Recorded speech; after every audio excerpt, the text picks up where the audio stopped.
पाँच लियो पाँच लियो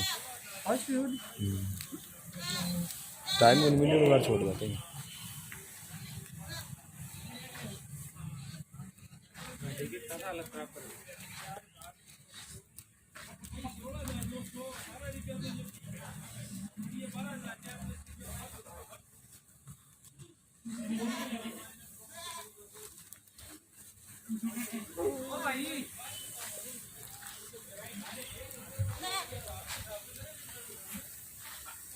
अच्छा यार उन्होंने बताया मैं बकरी को कोई साफ करके पर मार करवा दे तुम